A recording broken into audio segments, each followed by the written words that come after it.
നമസ്കാരം. Raf talks ഫുട്ബോളിലേക്ക് ഏവർക്കും സ്വാഗതം. യൂറോപ്പിലെ ടോപ്പ് 5 ലീഗ് അതിന്റെ അവസാന ഘട്ടത്തിലാണ് ഇപ്പോൾ ഉള്ളത്. എല്ലാ ലീഗുകളിലും കേവലം വിരലിൽ എണ്ണാവുന്ന മത്സരങ്ങൾ മാത്രമാണ് അവശേഷിക്കുന്നത്. നമുക്കറിയാം, ഇംഗ്ലീഷ് പ്രീമിയർ ലീഗിൽ മാത്രമാണ് ഇപ്പോഴും കിരീട പോരാട്ടം തുടർന്നു കൊണ്ടിരിക്കുന്നത്. മാഞ്ചസ്റ്റർ സിറ്റിക്കും ആഴ്സണലിനും ഒരുപോലെ കിരീട സാധ്യതകൾ ഇപ്പോൾ അവശേഷിക്കുന്നുണ്ട്.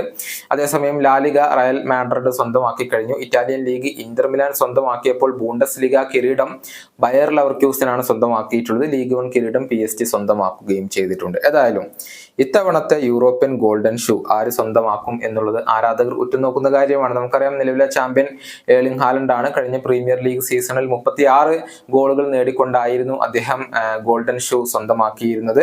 യൂറോപ്പിലെ ഗോൾഡൻ ബൂട്ട് അദ്ദേഹം സ്വന്തമാക്കിയിരുന്നത്. നിലവിൽ ആരാണ് മുന്നിട്ട് നിൽക്കുന്നത് എന്നുള്ളത് പരിശോധിക്കാം. ഹാരി കെയ്ൻ തന്നെയാണ്. ബയൺ മ്യൂണിക്കിന് വേണ്ടി 36 ലീഗ് ഗോളുകൾ, ബൂണ്ടസ്ലിഗ ഗോളുകൾ അദ്ദേഹം ഇപ്പോൾ സ്വന്തമാക്കി കഴിഞ്ഞു എന്നുള്ളതാണ്. ഇന്നലെ സ്റ്റുട്ട്ഗർട്ടിനെതിരെയുള്ള മത്സരത്തിൽ ഒരു പെനാൽറ്റി ഗോൾ ഹാരി കെയ്ൻ സ്വന്തമാക്കിയിരുന്നു. രണ്ടാം സ്ഥാനത്ത് വരുന്നത് കിലിയൻ എംബപ്പയാണ്. PSG വേണ്ടി 26 ലീഗ് ഗോളുകൾ അദ്ദേഹം സ്വന്തമാക്കി. അതായത് ഹാരി കെയ്നും എംബപ്പയും തമ്മിൽ ഇപ്പോൾ 10 ഗോളിന്റെ വ്യത്യാസം നിലനിൽക്കുന്നുണ്ട്. കേവലം കുറച്ച് മത്സരങ്ങൾ മാത്രമാണ് ഇനി ഓരോ ലീഗുകളിലും അവശേഷിക്കുന്നത്. അതിനർത്ഥം ഇത്തവണത്തെ ഗോൾഡൻ ബൂട്ട് അഥവാ യൂറോപ്യൻ ഗോൾഡൻ ഷൂ ഏറെക്കുറെ ഹാരി കെയ്ൻ ഉറപ്പിച്ചു കഴിഞ്ഞു എന്ന് തന്നെ പറയേണ്ടി വരും.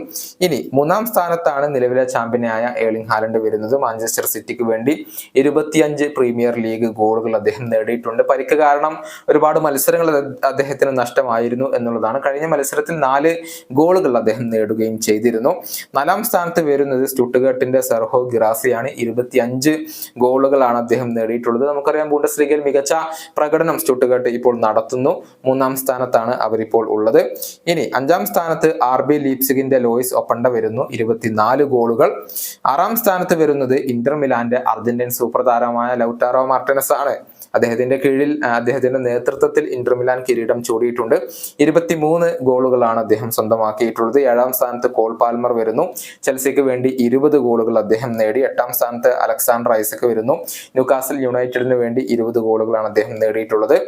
ആർത്തം ദോബിക്ക് ജിറോണയുടെ താരമാണ്. അദ്ദേഹം 20 ഗോളുകൾ നേടിക്കൊണ്ട് ഇപ്പോൾ 9ാം സ്ഥാനത്തുണ്ട്. 10ാം സ്ഥാനത്ത് ആസ്റ്റൺ വില്ലയുടെ ഒല്ലി വാറ്റ്കിൻസ് വരുന്നു. 19 ഗോളുകളാണ് അദ്ദേഹം നേടിയിട്ടുള്ളത്. ഏതായാലും ഹാരി കെയ്നിനെ പരാജയപ്പെടുത്തുക എന്നുള്ളത് ഇനിയിപ്പോ കിലിയൻ എംബപ്പയെ സംബന്ധിച്ചിടത്തോളം, ഏർലിംഗ് ഹാലൻഡിനെ സംബന്ധിച്ചിടത്തോളം ഒക്കെ ഒരല്പം ബുദ്ധിമുട്ടുള്ള കാര്യം തന്നെയാണ്. ഈ വീഡിയോയുടെ അവസാനിപ്പിക്കുന്നു. വീണ്ടും കാണാം.